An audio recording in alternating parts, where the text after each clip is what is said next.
Hello, greetings everyone. My name is Alia Diani. You can call me AD. Also, some of you may know me from my birth name, Alia Dex, and I am here. I am the owner, the founder, the head genealogist of Infinity Genealogy. I'm so excited to start this channel. It has been something that's been in the works for a long time. And I just want to just learn and grow and introduce myself. And any conversations, there's going to be a series that I want to start, and it's called Monolithic. Um, Obviously, the name speaks for itself. But Monolithic, the podcast was originally a different podcast that I did with five people, and my goal was to explore and talk about the fact that we might all may share a similar skin tone, but our journeys are different. There's diversity within us. And when I'm saying us, I am referring to melanated people, right? Who also may identify as Black, African American, all those terminologies. And that's something we're going to talk about on the channel. And so I really wanted to share and talk about those stories, because I know I grew up in a very non-traditional, typical Black American experience. And I wanted to showcase that because no matter what room I'm in, I always felt like the outcast or an outsider because I couldn't always connect with other people who look like me. And having that platform allowed myself and my other four co-hosts for the first season just kind of explore different topics and share our perspectives. And we realized that there's a lot of things that we did have in common and we didn't have in common. So that was kind of cool. And so on this channel, yes, I will have the monolithic series, but I also want to make this very educational. I want this to be fun. I want us to learn together. I want us to grow together. I want us to have an open mind and research and be critical thinkers and question and just be, explore. I'm an explorer by nature. Like I'm very adventurous. My goal, and I know one of my purposes in life is to really just, I am a seeker of knowledge. I am a seeker of information. But I am very aware and cognizant of not being a information hoarder. So what I know, and what I will share with you all, like, again, this is a learning space. This is a self-understanding space. This is a self-healing space, right? A little bit more about me. My background, I am an educator by trade. I have worked um, with primary school students. I've worked primarily in college student and just college settings. And so my master's degree is in higher education. My undergrad degree is from Spelman College, and it's in sociology and anthropology. So even the sociologist in me is always asking why? And then the anthropologist in me is I want to explore diverse cultures and just what does culture mean? How is it identified? How is it maintained? Why is it maintained? And so like I have all these questions. And so that is that. Of course, I wanted to get on here and just do a quick video to introduce myself, just for you all to know a little bit about me and where I'm coming from and why I do what I do.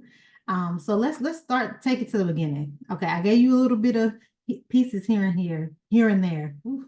I mess up, y'all. I am not trying to be here and be perfect. Again, I am growing, learning, and I'm human first and foremost. But for me, I grew up in a 5% household. If you don't know what a 5%er is, please look it up. Look up the Nation of Thousand Earths and, learn a little bit about it. So that's my foundation. And a little bit that I will share about having that experience is that I never grew up having any type of complex, if that makes sense. Because in my house, I was taught that we are the original people of the planet Earth. Everything comes from us. And so there's no need to want to be something other than yourself and your race because other folks had to lie, steal, and murder to get what they have, right?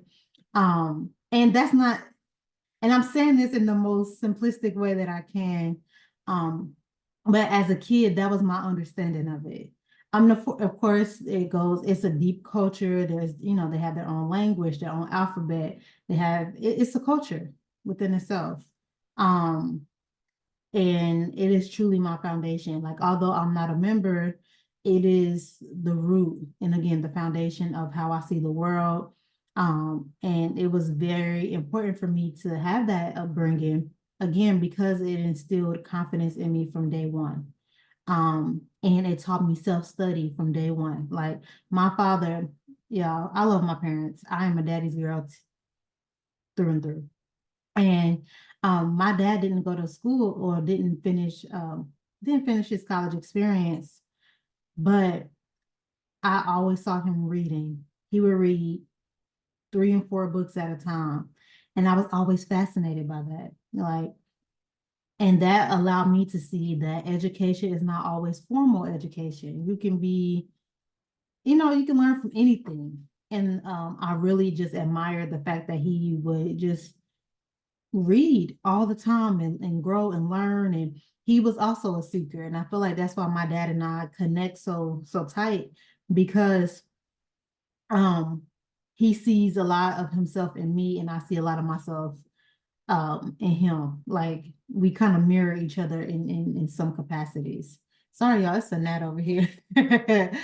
Life. But I do have bananas, so that's probably why. Um, But and so my dad was a seeker. He always had questions about the world. And we're from a small, well, my dad's from a small town in Kansas, and it wasn't really that much diversity. If you're from the smaller towns in the Midwest, it's either you're black, you're white, or you're a combination of both. There's sprinkles of, different ethnic groups and cultures, but it's very rare. It's not a New York City. It's not a LA. No, no. It's not a Houston. No. And so he sought out to get information from New York, and he went I like to say he went on his own like Hajj, when people talk about like, oh, going on Hajj to Mecca, I feel like my dad went from his small town in Kansas to New York to really get some information about who he was and who he is as a melanated person on this earth. Um, and so that was inspiring. Um, especially like that's my dad, right? And so again, the self-study was taught early. The understanding of self, the self-pride, the self-identification, all those things I learned early as a kid. And then, fast forward, I think most parents and most people, which this is a topic we're going to talk about, a lot of us grew up more on the pan-Africanist and had a lot of the Pan-African philosophies. Um, Although I don't identify as a Pan-Africanist anymore or Pan-African anymore, um, that was my also a part of my foundation. So I would never just disrespect it wholehearted. Like, I have a lot of questions now, but I still have respect for it because it was the first start for me to get on my journey on like just self-understanding, understanding race, understanding history. So it was my start, so you learn from everything. Well, at least that's how I like to look at it. And so with that God, the Nation of Gods and Earths Foundation, and then here comes the Pan-African um philosophy and ideology that I was introduced to through my schooling. Like first kindergarten and first grade, I went to a typical school. It was primarily Black, but it was more diverse than any other school that I've been to. And then from there, excuse me, then from there, I went to like an independent school that was ran by a Nigerian man. He was the owner and his wife. And then he had another teacher from Nigeria. Then he had two women teachers from Kenya. And so early we were learning Swahili and Yoruba, and that was a given. Like I was doing division at 6 and 7 years old. So it was really advanced in that regard. And then I honestly don't know what happened. I think I kind of like outgrew it because the name was called a preschool. And obviously I'm 6 and 7. So by that time, my parents moved us from that independent school to now public schools. During this time, we moved to, well, before this, but my family moved to Kansas City, Missouri. So that's honestly another part of my foundation because I have done everything in Kansas City. Like that's I went to school there, first everything there for the most part. Like Kansas City is my home. It's home to me. Um, and so we go to an African centered school. And what I mean by that is African centered education, which means our curriculum and a lot of our teachings centered around the continent of Africa and specifically from the lens of antiquity, right? There were some, more modern things as far as like the names of countries and the current languages that they speak. There was some modernization with that. But overall, it was to say like you come from something greater. You don't just come from slaves, or enslaved people. You're more than that. You're bright, you're intelligent. So it was a very empowering and like affirming space to be in. And I was there from second semester, second grade, all the way up until I graduated 12th grade. So imagine being around people who pretty much affirm you every day. Was it perfect? No. Did we have challenges? Yes. But we had, it was interesting. Um, the everybody around us always um accept or understand the concept. No, like there were students in my class sometimes that would say pretty ignorant things. And I look at them like, how are you gonna say that right now at this school? But again, people go to the schools that their parents send them. So their parents may have said, this is a better education for you and a better environment for you, go here. But that doesn't mean the kid at the time soaks it up, right? Again, when you're a child, again, I went from second grade all the way up to 12th grade. So when you're a child, you're just going to school. You're not thinking about the type of school you're going to and the things that you're learning. You don't think about those things. And so I think that having that type of experience was just, it was beautiful. Like I feel like I came from a family, is very family oriented. I had teachers who paid for my prom dress and gave me money every week and helped me get to college and helped me go on a college tour and just a lot of investment. And I would not be the person I am today without all of that love and support. So shout out to everybody who participated with that. Um, and so again, that's the philosophy. African Center Schools, we had something called Harambe. We spoke a lot of Swahili, a lot of words. Um, we had Harambe, which for us meant pulling together. So it was like a weekly and sometimes daily assembly. Like we had one large assembly sometimes, and then like on one day. And then if you were just in class, you had your smaller assembly in class. I don't want to say assembly, but it was like the same things happening every day.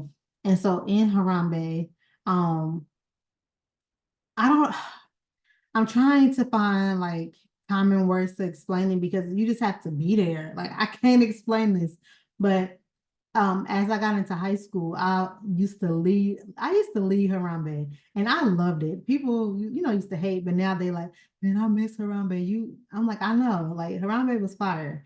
And the reason I say that is because again, it was all affirmations. So starting off, you will say, um, we'll say a chant. We will say This Flag Is Mine by Marcus Garvey. Um, we will sing Lift Every Voice and Sing. Um, we had something pulling together. We are pulling together. We are. One of my favorite poems or chants was I Am Somebody. And it's I am somebody. I may not look like everybody, but I am somebody. I feel like I am somebody. I look like I am somebody. I act like I am somebody. Everybody is somebody to somebody. Nobody but nobody will make me feel like a nobody. If you want to love somebody, then love me. If you want to help somebody, then help me because I am somebody. And don't you ever forget. And so that is that. I'm trying to remember some of the earlier chants that we had. We also did meditation. We did libations. Um, and again, this is every Monday, or and sometimes you're doing it in class. Oh, we had something called This Is the Way. That's one of my favorite ones too. It was a little dance that went with it. Is This Is the Way. Hey, we start the day. Hey. And the hey is like air, it's like loud. So this is the way. Hey, we start the day. Hey, we got the knowledge. Hey, to go to college. Hey, we won't stop there. Hey, go anywhere. Hey, we work and smile. Hey, because that's our style. Hey, we love each other. Hey, help one another. Hey, there's nothing to it. Hey, just have to do it. Hey, this is the way. Hey, we start the day. Hey, because we don't play. Hey, now what you say? Hey, like it was just again when you're a kid, it's fun, you know. Oh, we also had drummers, djembe drums. So you get on the drum, loved it. We also, oh, another unique thing about this school, especially in elementary school, was that each classroom was had a like African country that it like, I'm saying it backwards. I don't know how I want to say it. Each country, each classroom had a country. And so for an example, it was like that's how you say if I was going to visit a classroom, there would be a greeter. The official greeter of that class would say, "Welcome to the country of such and such, where we speak this language and this language. How may I help you?" And that was universal. That was the whole school. Like every classroom had a country, was assigned a designated country. That's the word I wanted to use. And so, if I remember correctly, I know in fifth grade we had Gabon, I know my little sister, when she was in kindergarten, she had Cameroon, and they say, "Welcome to the country of Cameroon, where we speak English and French." Like, and they say, "How may I help you?" Like, that's how anybody who came to your classroom, the greeter would get up, and the teacher assigned the greeter. Sometimes they alternated, sometimes it was the same person all semester, all year, whatever. It was up to the teacher's discretion or decision. But it was again overall it was a good experience. Like I wouldn't trade it for anything. I wouldn't. It was again, like I said, it wasn't perfect, but it was beautiful. And then when I got off again, when I went off to high school, we changed it to another building. They combined all of the um elementary and middle and high schools into like one campus. So you had like the elementary school students in like one building. The sixth graders had their own building. The seventh through 12th grade were in another building, but it was all in the same area. It was a campus. And I started leading Harambe and it was just fun. It was fun. And we used to have something at the end to like wrap it up. So again, we did all those different chants. There's more that I'm blanking on right now. Um, but at the end we do 7 Harambe chants, and it's kind of it symbolizes or it connects to 7 obviously being a spiritual number, but also when you think about the 7 days of Kwanzaa and all those things. And we used to do 7 Harambe chants. So you pull Harambe, Harambe, Harambe, Harambe, Harambe, Harambe, Haram. And I used to hold it. Ah.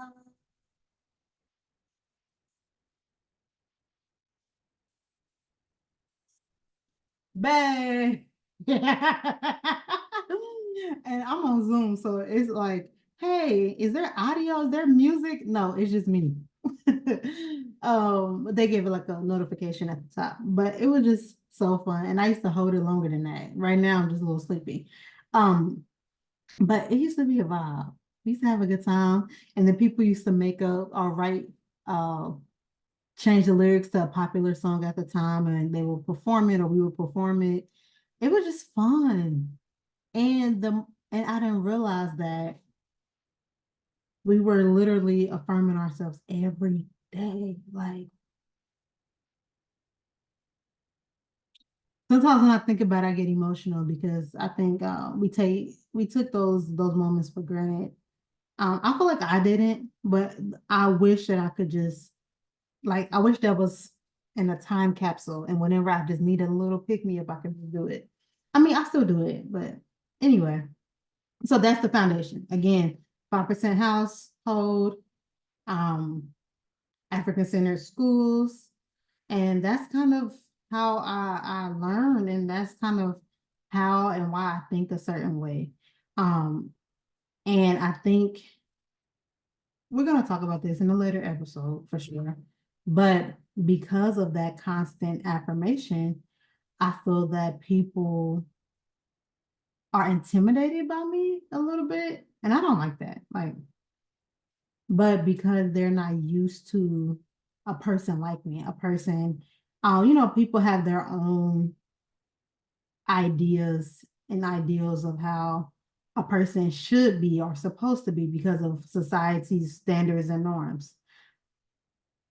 I know another reason that I'm put on this earth is to challenge every stereotype because I do not fit into any of those.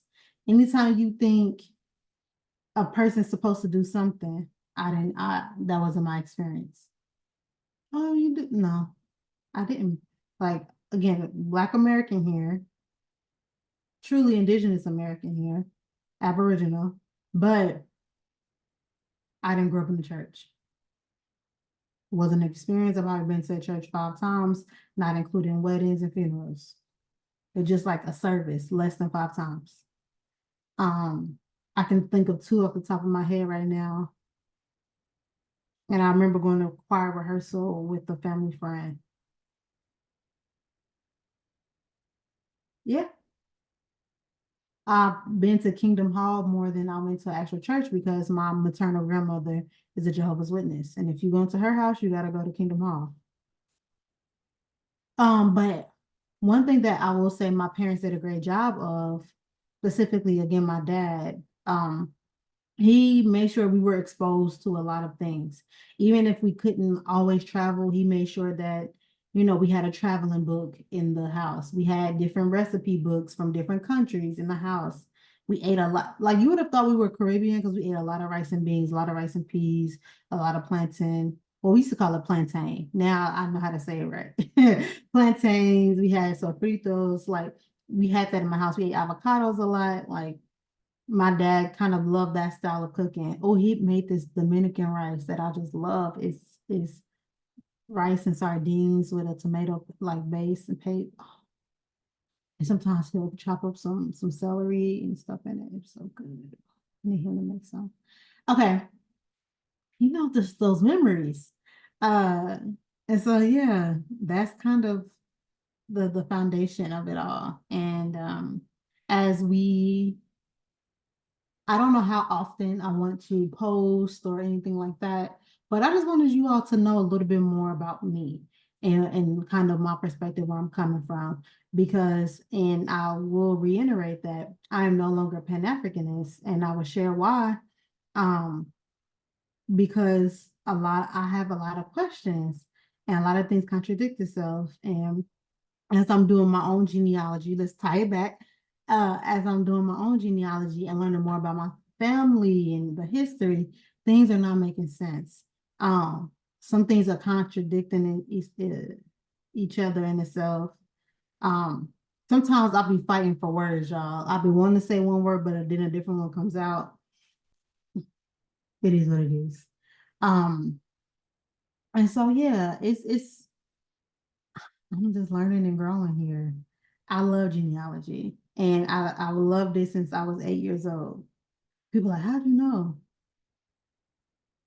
I will never forget my maternal side of the family. Um, my grandmother, her maiden last name is Surratt, Surratt. And I remember having like a spiral book, and it was my mom's, and we had like the big back computers, the big booty computers. We had one of those computers in the hallway of my house, and I remember being at the computer, and I saw this spiral notebook, and I was just going through it, and I remember seeing these images. They were black and white, of course, but seeing these images, and I remember one of the names being like Ulysses. It's just like, oh, I can see the moment so clear and so vividly in my head. Oh, I'm getting emotional. Ooh. But I can remember that. And I remember one of the names on there, and it was like a group of men and in a picture, and I'm seeing names, I'm reading stories, and I wish I knew where that book is, or like I wish I knew, or I wish my mom kept it. Like I don't know what happened to it. But from that moment on, I was so interested. I wanted to learn more. I wanted to know where I came from and who are these people, how we connected. And um, yeah, for me, that was really important. And again, that same grandmother, we call her Granny. We like to separate the names. So like my dad's mom, she recently transitioned. Um, we call her Grandma or Boom Boom. Family name, funny story for later. And then my mom's mom is Granny. So Grandma, Granny. So Granny's my mom's mom. And she, I don't know where that book is.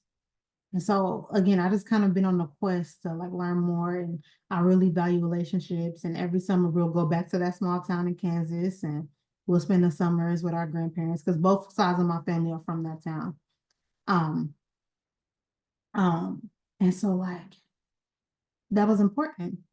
Like I would spend time with both of my grandparents and both of my grandmothers and me cousins. Like I've always been interested. I always love building relationships and maintaining relationships. Um, I just always wanted to be around. And again, that moment of looking at that book and trying to figure out who's who kind of sparked that. Like anytime I had the opportunity to go to my small town, I was going. I was going to the small town in Kansas. Like I was going. Like, mm-mm. Like my sister's like, I ain't going. I'm going. I am. I take me with you. I don't know. I just always love being around my family. Um, they get on my nerves. All families have their struggles and challenges, but I always felt, I don't know what the word for it is, but I don't know. I just always felt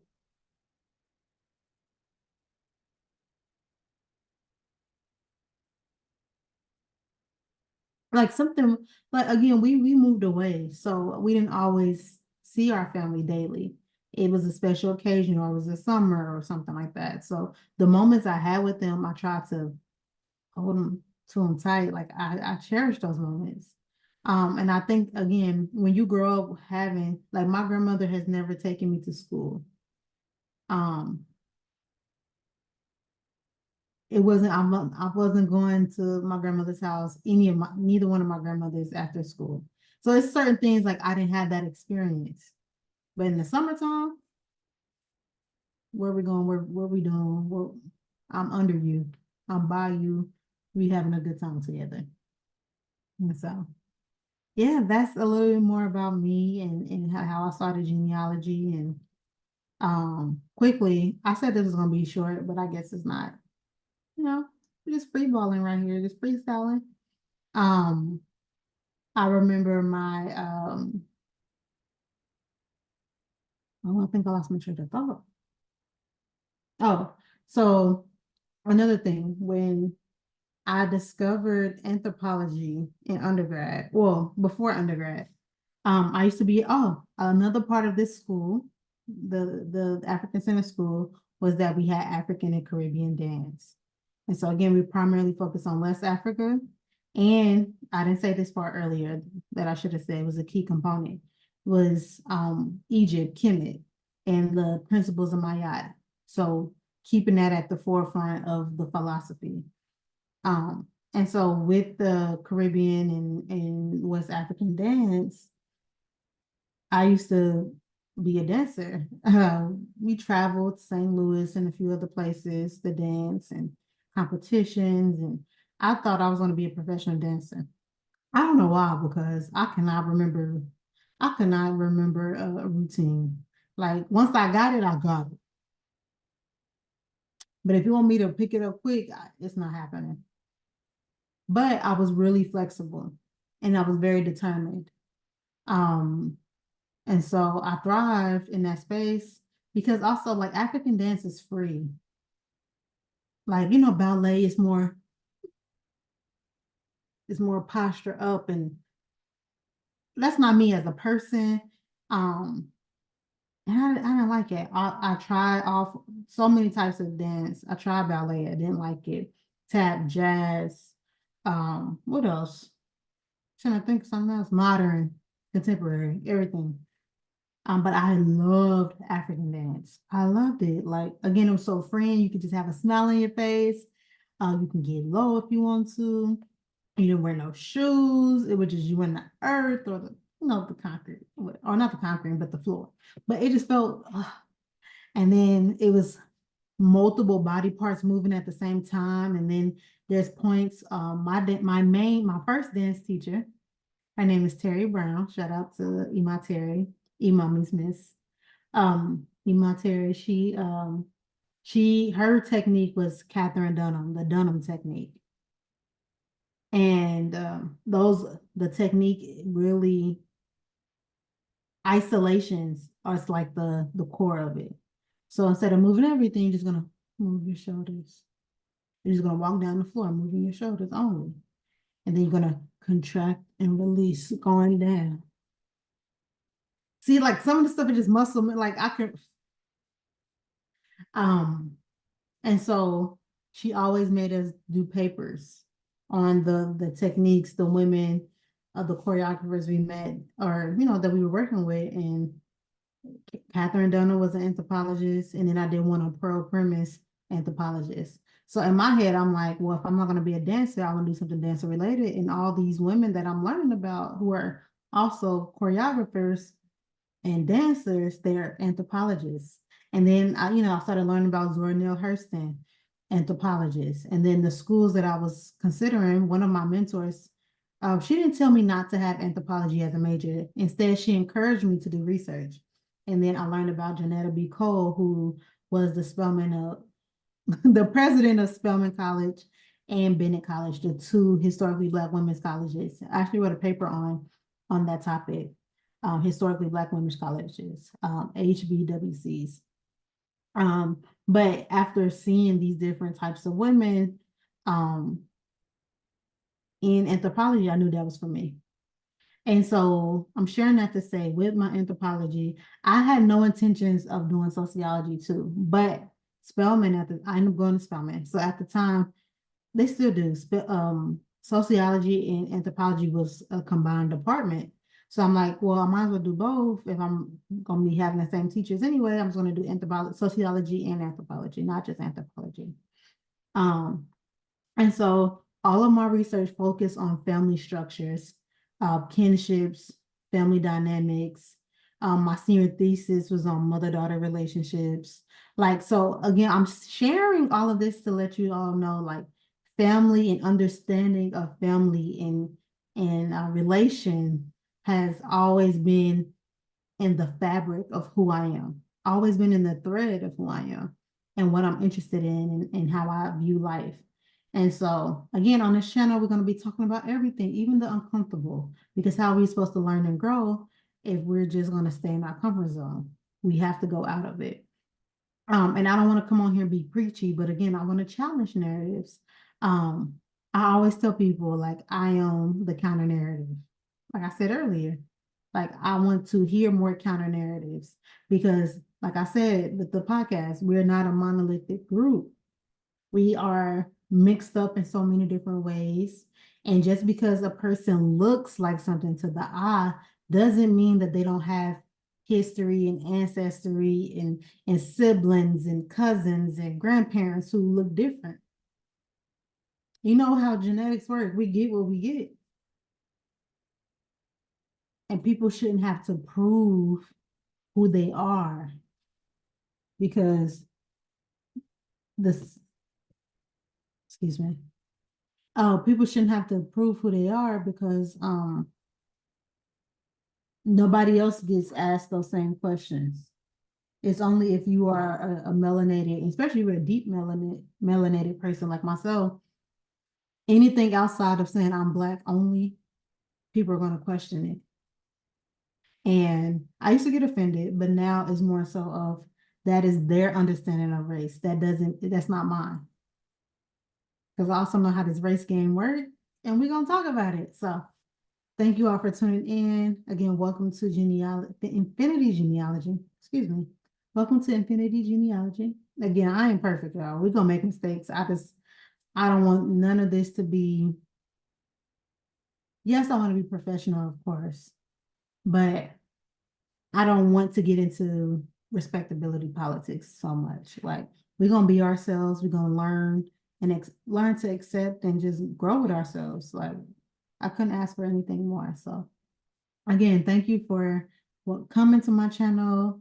I have a class, Genealogy 101 course. That is on my website, infinitygenealogy.com.